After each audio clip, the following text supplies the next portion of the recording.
Hello and welcome. I'm Dr. Krista Ryan with Miss Dr. Mom podcast as well as YouTube channel. Today we are so excited because you are on here and you are part of our 30-day challenge. And this challenge is about how can we transform our lives and the lives of our family by doing little things without changing diet and exercise. So if you guys are watching this YouTube channel, please like, subscribe, and share so that each and every one of your family members can get on here and can benefit from the information that we are going to be sharing. Last episode, we were talking about pillow height and why it's important and how do you find the right pillow for you.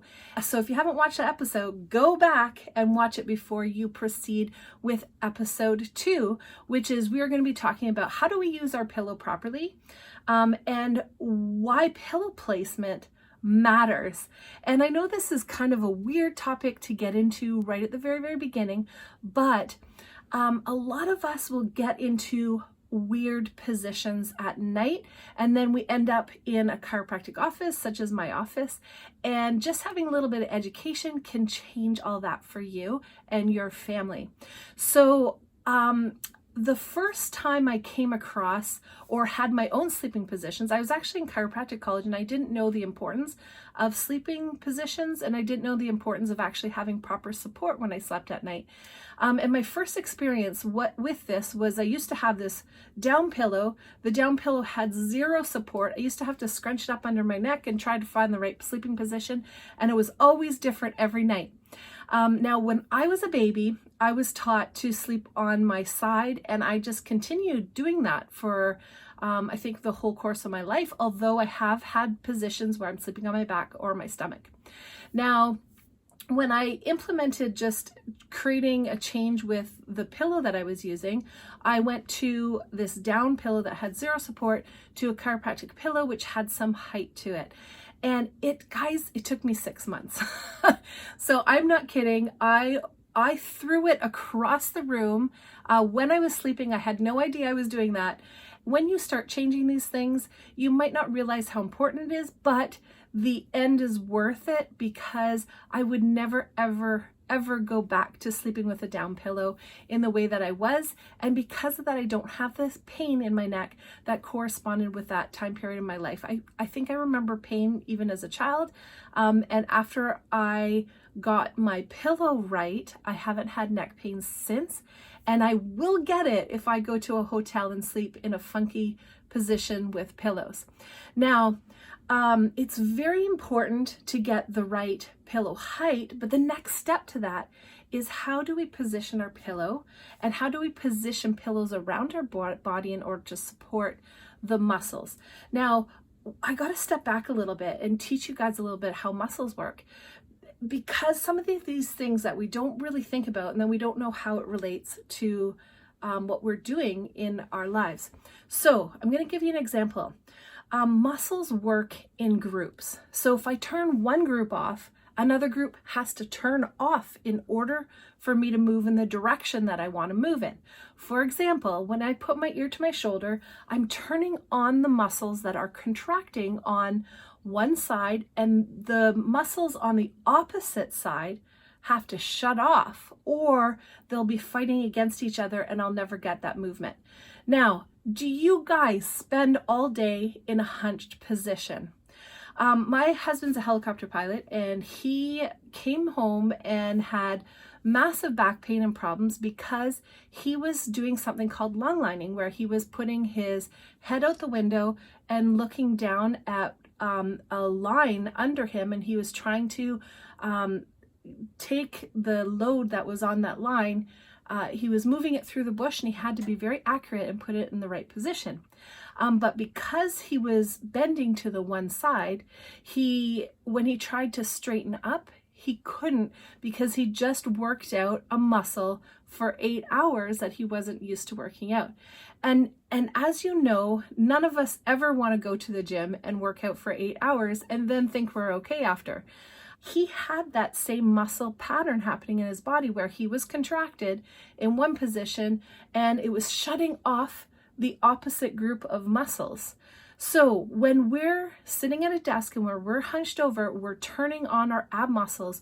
We're turning on the muscles in our pecs if our shoulders are slumped forward, and we're doing that for 8 hours a day. And that's why a lot of people run into structural issues and need somebody like a chiropractor to help them get through pain, because their spine has gotten pulled in that direction because of the strong muscles on the front and then the weak muscles on the back. So the whole point of all of that is that you want to make sure that even at night, you're moving your body or putting your body in a position that's making sure that one group isn't turned on and the other group's turned off. So if you crunch up and sleep in a fetal position, you're going to be doing the same thing at night that you're doing in the day, and you're turning on all the muscles in the front and you're stretching all the muscles in the back, which could create problems and imbalances within your muscle groups. And we absolutely want to avoid that in order to stay out of pain and be in the best health possible. So we want to compound our health, and so we're going to compound our sleeping positions as well and make sure that there's no extra curves or there's no extra muscle tension by the way that we're sleeping. And each and every one of you can do this at home starting tonight. So I used to believe very, very strongly that everybody, I think I got it just from my environment, but I thought that the best way to sleep was on your back on a firm mattress. And I realized very early when I went into my practice that this is not necessary the way that everybody can sleep, and it's not necessarily the best for each individual person. And so I had to come up with sleeping positions where the muscles weren't turned on and turned off. And again, you always want to create that balance in your body. You want to strive for that. And you can do that with just a few tools that we're going to give you right now. And in this episode. So we checked our muscles with pillow height. And that same tool I actually want you to use in this video in order to check your muscles for a sleeping position. So when people, for example, when people sleep on their stomach, the problem with stomach sleepers is that their neck is torqued to the one side. So how do you position your pillow so your neck isn't torqued and you're in more of a neutral position? Now, I want to explain that a little bit because a lot of people don't understand what a neutral position is. Now, if you're completely upright and you're standing and you have your supporting muscles turned on, the supporting muscles for the body should have a little bit of tone in them at all times, but the accessory muscles are turned off and nice and relaxed, then you're in a neutral position. So I shouldn't feel tension more on one side of my neck than I should feel on the other. I shouldn't feel tension on one side of my back compared to the other. It should be equal tension. So knowing that if we can get ourselves into a neutral position, we are able to get into a sleeping position where I'm not working at one muscle group for 8 hours at a time while we sleep in that position, and then expect our bodies to be okay in the morning. So we want to get into that neutral state. Now, I want to explain a little bit that every part of your body affects another part. And this is important because if you spend time crossing your feet at night when you sleep, you're actually going to twist up your spine. Now, I have people that will walk with their ankles inward, and for the majority of the time, if they're walking, crossing their feet over their ankles, I will, for the majority of the time, and there's been studies done on this in Europe on how our position affects things like scoliosis, I will find that there is a corresponding scoliosis in the body, which means that there's a curve in your spine that's not supposed to be there. Now, sometimes scoliosis can happen because of your structure, and there's a wedge in one of the bones and one bone wasn't fully formed properly, and then you can get scoliosis from that. But I'm not talking about that. I'm actually talking about something called functional scoliosis, where your body is crooked because of your muscle tension. And you can actually change functional scoliosis where you can't change structural scoliosis. So when you're looking at sleeping position, if your feet are crossed, it's actually affecting every single muscle group all through your body, and it can be creating a twist or a torque. So what does that mean when it comes to sleeping position? So I want to tailor every single person.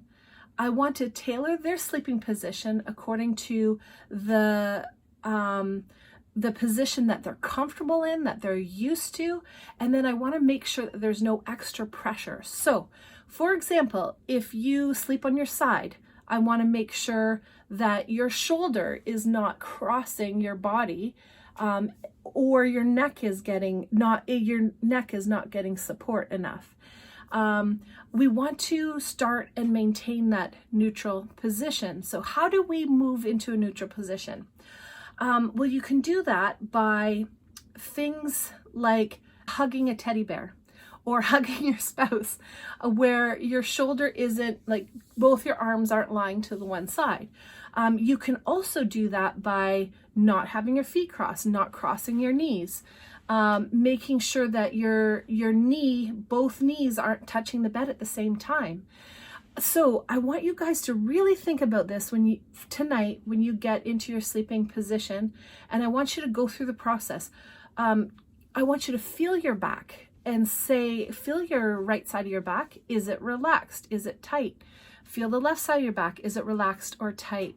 And then I want you to put a pillow in between, or put a pillow in between your knees, or hug your pillow, and see if you can get your body into a position that has no muscle tension on it. Now, I actually ended up going through a disc herniation a number of years ago, and when I used to sleep with a pillow in between my knees, and I did notice that changing the position of the pillow changed the support down my leg. And this had no effect on me whatsoever until I had a disc herniation. I had a major, like, my nervous system was really, really compromised because it had been injured.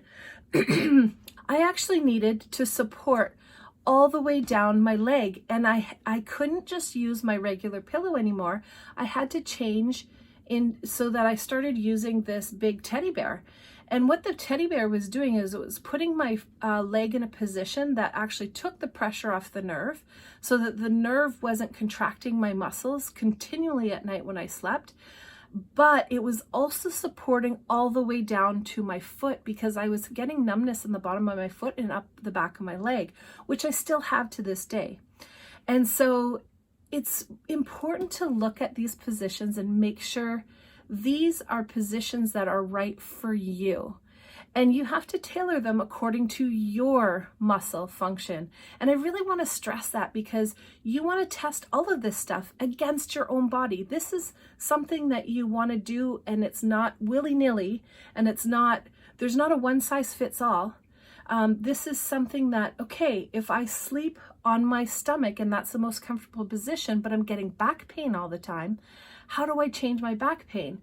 So you'll have to check your muscles on your back, see if one side's pulling more than the other.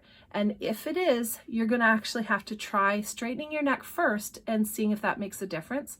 Then the second step would be, how can I get my hips in a position that will take that pressure off the back?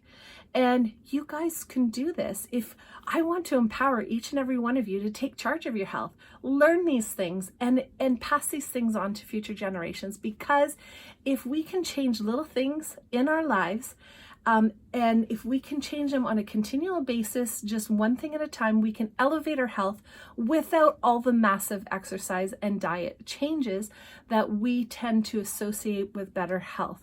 Sometimes better health means, can I do one thing, and can I change one thing that will change pain, will change problems, and will get me to a position where I'm living the best life possible? And each and every one of you can do that. And there are tools out there, but sometimes we just don't know where to find them.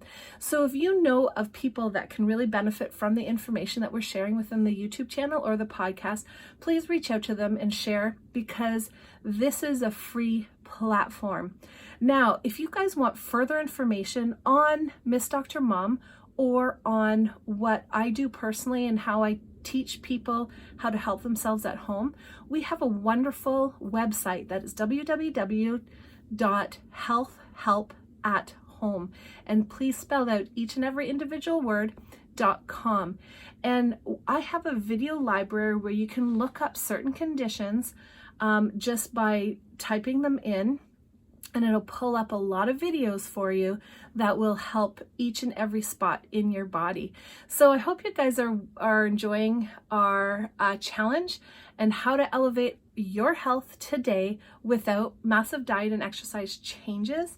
And stay tuned to our next episode. So guys, live with passion, have a great rest of your day, and health should be fun. Health should be something that we look forward to changing so that we can have a massive impact for our family, our friends, and our future. So have a great rest of your day, guys.